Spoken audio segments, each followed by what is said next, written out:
Assalamualaikum warahmatullahi wabarakatuh. Saya Densa Bagas Pratama dari kelas 11 YOP 2. Di sini saya akan menceritakan atau memberikan seperti materi tentang dampak pendudukan Jepang bidang ekonomi, sosial, politik, dan budaya serta perjuangan-perjuangan pada masa pendudukan Jepang di Indonesia.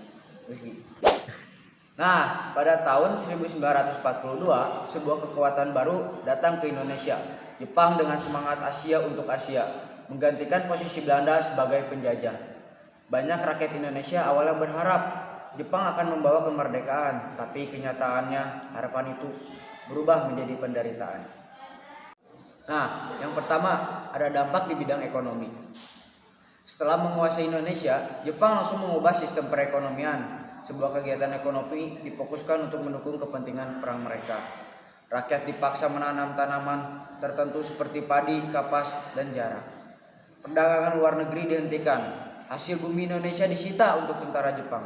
Akibatnya, rakyat mengalami kelaparan dan kekurangan bahan pangan. Mata uang baru yang dikeluarkan oleh Jepang disebut uang Oeng Jepang. Terus dicetak tanpa kendali. Inflasi pun terjadi. Harga-harga melambung tinggi dan mata uang kehilangan nilainya. Lalu yang paling memilukan adalah kebijakan kerja paksa atau romusa. Jutaan rakyat, terutama laki-laki muda, dipaksa bekerja membangun jalan, rel kereta api, dan lapangan udara. Mereka bekerja tanpa upah dan makanan minim, dan banyak yang meninggal dunia karena sakit dan kelelahan. Yang kedua, dampak di bidang politik. Di bidang politik, Jepang membubarkan seluruh partai politik dan organisasi pergerakan. Sebagai gantinya mereka membentuk organisasi baru seperti Putra dan Jawa Hokokai yang diawasi ketat dan diarahkan untuk mendukung propaganda Jepang. Namun, di balik tekanan itu, Jepang memberikan kesempatan kepada tokoh-tokoh nasional seperti Soekarno, Hatta, Ki Hajar Dewantara untuk melihat. Meskipun mereka diawasi, tokoh-tokoh ini justru memanfaatkan posisi mereka untuk membangkitkan semangat nasionalisme. Selain itu, Jepang juga membentuk organisasi militer seperti PETA, Pembela Tanah Air. Organisasi ini menjadi tempat pelatihan militer bagi pemuda Indonesia yang nantinya menjadi bekal berharga dalam perjuangan kemerdekaan. Jepang juga mulai menyadari bahwa janji kemerdekaan bisa dijadikan alat. Maka pada akhir tahun 1944, Jepang menjanjikan kemerdekaan Indonesia di masa depan sebagai taktik untuk mempertahankan dukungan rakyat. Nah, yang ketiga ada dampak di bidang sosial. Secara sosial, kehidupan rakyat berubah drastis. Semua aktivitas masyarakat diawasi. Mereka harus tunduk pada aturan militer Jepang. Kekerasan fisik, penyiksaan, dan ancaman adalah hal yang biasa. Rakyat dipaksa melakukan seikerei, yaitu membungkuk ke arah Tokyo sebagai tanda penghormatan kepada Kaisar Jepang. Perempuan Indonesia pun tidak luput dari penderitaan. Banyak dari mereka yang dipaksa menjadi jubun yanfu atau budak seks bagi tentara Jepang. Luka itu terus membekas bahkan hingga puluhan tahun setelah perang berakhir. Kondisi kesehatan juga memburuk, rumah sakit kekurangan obat-obatan, dan banyak rakyat meninggal karena penyakit dan gizi yang buruk. Nah, yang keempat ada dampak di bidang budaya. Di bidang budaya, Jepang memaksa rakyat Indonesia untuk mengikuti nilai-nilai budaya Jepang. Lagu kebangsaan Jepang, Kimigayo, diajarkan dan dinyanyikan setiap hari. Bahasa Jepang digunakan di sekolah-sekolah. Seni dan budaya lokal yang tidak sesuai dengan ideologi Jepang dilarang atau dibatasi. Namun, budaya tradisional juga sempat dimanfaatkan untuk propaganda. Misalnya wayang dan gamelan yang digunakan untuk menyebarkan pesan pro-Jepang. Banyak tokoh seni dipaksa ikut dalam kegiatan budaya Jepang.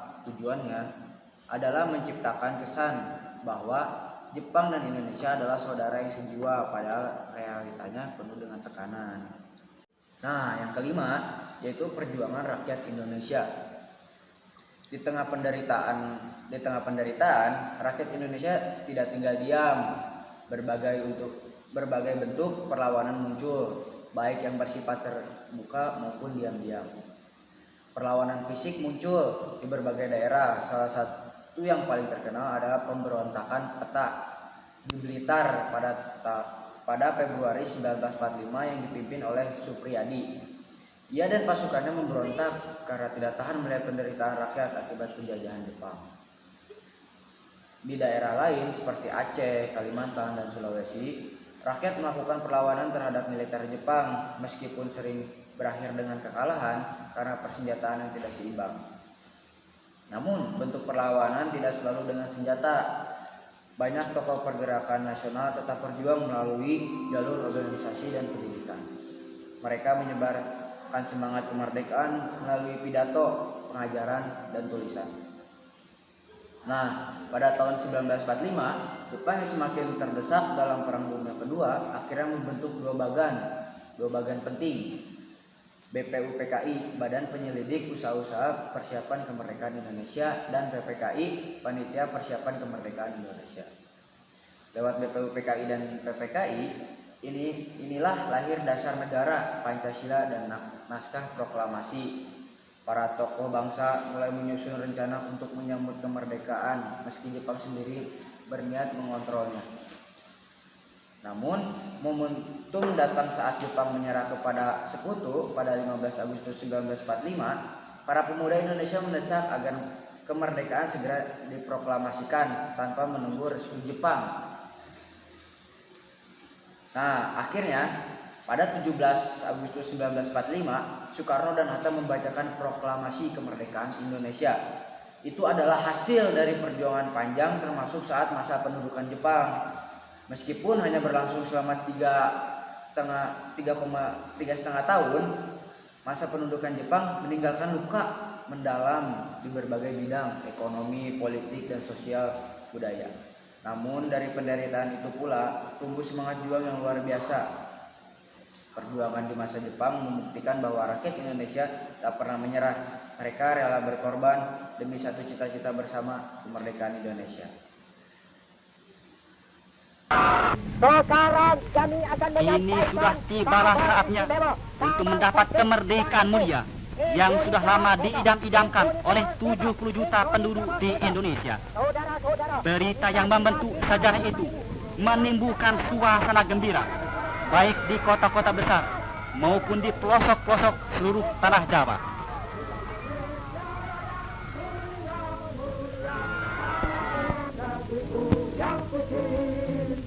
Indonesia Raya, mulia, mulia, hiduplah Indonesia Raya. Indonesia tanah yang suci, bagi kita di sini. Bersamalah kita berdiri, menjaga ibu sejati. Indonesia tanah berseri, tanah yang teguh cintai. Marilah kita bernyanyi, Indonesia bersatu. Selamatlah rakyatnya, selamatlah putranya, pulaunya, lautnya semua. Majulah negerinya, majulah pandunya untuk Indonesia Raya. Indonesia Raya, mulia, mulia, tanahku, negeriku yang ku cinta. Indonesia Raya, mulia, mulia, hiduplah Indonesia Raya. Indonesia Raya, mulia, mulia, tanahku, negeriku yang ku cinta. Indonesia Raya, mulia, mulia, hiduplah Indonesia Raya.